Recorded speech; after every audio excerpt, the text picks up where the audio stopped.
As Adventists, if the pillars of our faith will not stand the test of investigation, it is time that we knew it. Paul says in 2 Corinthians 13 and verse 8, "For we can do nothing against the truth, but for the truth." In other words, truth will not lose anything by close investigation. Hello, friends. My name is Eric, and thank you so much for joining me. Now, today, I want us to look at an irrefutable argument for the seventh day Sabbath. I have always had very many arguments against the seventh day Sabbath. And of course, as Adventists, we have always answered those arguments from the Bible. But today, I want to present another argument that could be new to most of us. So let's get started. This is an irrefutable argument for the seventh day Sabbath. Okay, so let's begin by asking ourselves this question: how does God distinguish himself from other gods in the Bible? Let's find out. Psalms 96 and verse 5 says, "All the gods of the nations are idols, but the Lord has made the heavens." Isaiah 40 and 25 says, "To whom then will ye liken me? Or shall I be equal, said the Holy One? Lift up your eyes on high, and behold, who has created these things." Isaiah 45 and verse 18 says, "Thus saith the Lord that created the heavens, God himself that formed the earth and made it. I am the Lord, and there is none else." So in the Bible, it is the creative power of God that distinguishes him from other gods. In other words, the other gods cannot create. Every time God talks about himself, he refers to himself as the creator. In other words, he is trying to distinguish himself from all other gods that exist. Question number 2. In the Bible, what is the reason given for why we need to worship God? Let's also find out. Psalms 95 and verse 6 says, "Oh, come, let us worship and bow down. Let us kneel before the Lord our Maker." Revelation 4 and verse 11 says, "Thou art worthy, O Lord, to receive glory and honor and power." Why? For thou hast created all things. So, in the Bible, it is the creative power of God that distinguishes him from other gods. And also, we worship God because he is our creator. Okay? Now, in the words of Jesus, in the book of Matthew 24 and verse 14, Jesus says, "And this gospel of the kingdom shall be preached in all the world as a witness unto all nations, and then the end shall come." Now, in the book of Revelation, the only other place where the word gospel is mentioned is in Revelation 14, that contains the three angels' message. And what does it say? Revelation 14 and verse 6 says, "And I saw another angel fly in the midst of heaven, having the everlasting gospel." That's right there. That is it right there. "Having the everlasting gospel to preach unto them that dwell on the earth, and to every nation and kindred and tongue and people." Now keep reading to verse 15, and it says, "And another angel came out of the temple, crying with a loud voice to him that sat on the cloud, Thrust in thy sickle and reap, for the time is come for thee to reap, for the harvest of the earth is ripe." Now, in the parable of the wheat and tares of Matthew 13, verse 39 clearly says that the harvest is the end of the world. So then, this everlasting gospel that is preached by the three angels' message is the same gospel that Jesus says will be preached to all nations as a witness, and then the end shall come. Now, I have mentioned the three angels' message. Let's find out what the first angel's message is. Revelation 14 and verse 7 says, saying with a loud voice, "Fear God and give glory to him, for the hour of his judgment is come, and worship him that made the heavens and the earth and the sea and the fountains of waters." Now, we have already established that according to the Bible, it is the creative power of God that distinguishes him from other gods. And also, we worship God because he is our creator. So now, when the first angel says, "Fear God and give glory to him, for the hour of his judgment is come," and then he says these words, "and worship him that made the heavens and the earth and the sea and the fountains of waters." The question is that pointing us to any of the Ten Commandments? As you can notice in this verse, God is directly linking worship as a result of the fact that he is the one who created us. What does he say? Worship him that made the heavens and the earth and the fountains of waters. And the question I'm asking is that pointing us to any of the Ten Commandments? And the answer is, oh yes, it is.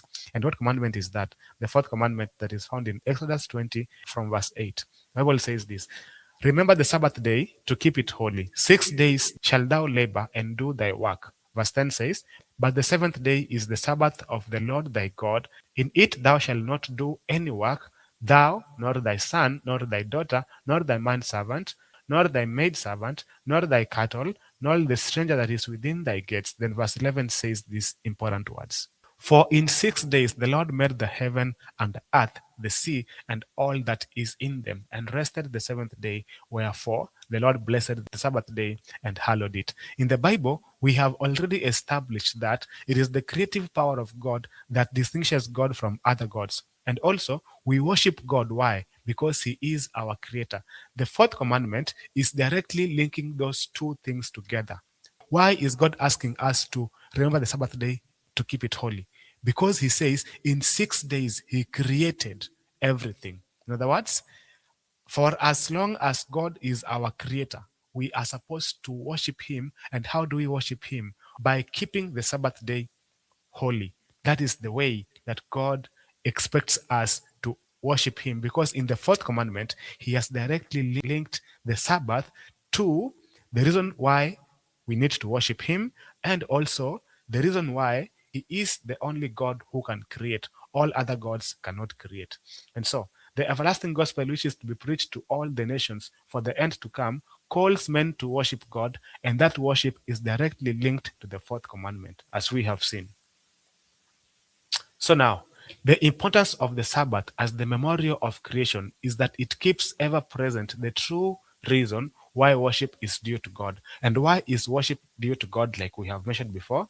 Bible says, remember the Sabbath day to keep it holy, for in 6 days the Lord made the heaven and the earth and the sea and all that is in them. In other words, He is the creator and we are His creatures. For as long as God is our creator and we are His creatures, He is asking us to remember the Sabbath day and keep it holy. Why? Because He created everything in 6 days. He created all of us. And like we have seen in Revelation, we are to worship God because He is our creator. And the fourth commandment requires us to worship God on the seventh day. The Sabbath, therefore, lies at the very foundation of divine worship, for it teaches this great truth in the most impressive manner, and no other institution or commandment does this. The true ground of divine worship, not of that on the seventh day merely, but of all worship, is found in the distinction between the Creator and His creatures. We are to worship God because He is our Creator. And that right there is what is distinguishing Him from all other gods that exist. So, this great fact can never become obsolete and must never be forgotten. It was to keep this truth ever before the minds of men that God instituted the Sabbath in Eden. And so long as the fact that He is our Creator continues to be the reason why we should worship Him, so long the Sabbath will continue as its memorial and sign. A lot of people think that the Sabbath was just for the Jews. Well, I have news for you. When God is creating Adam and Eve are not Jews or are not Jews yet. So Jesus says in the New Testament that the Sabbath was made for mankind, not just Adam and Eve, not just Jews. The Sabbath was made for mankind. And as we have noticed here, it is to keep that very important reason, to keep those two reasons before us. One, we worship God because He is our creator. And the fourth commandment directly links God as the creator to us and requires us to worship the seventh, to worship or keep the seventh day Sabbath. So by you keeping the seventh day Sabbath, you are basically trying to tell the whole world that God is the creator, and that right there is what distinguishes Him from all other gods. Had the Sabbath become universally kept, man's thoughts and affections will have been led to the Creator as the object of reverence and worship, and there will never be an idolater, an atheist, or an infidel. These words are really deep. The author is saying here that if everybody had kept the Sabbath like it was supposed to be kept, no one will become an atheist. Why? Because by keeping the Sabbath, we are telling the whole world that, hey, God is the creator of everything that is in the universe. Okay? And because of that, that is why we are worshiping Him. We are worshiping God by keeping the seventh day Sabbath. Why? Because God is the creator. God is the one who created all these things.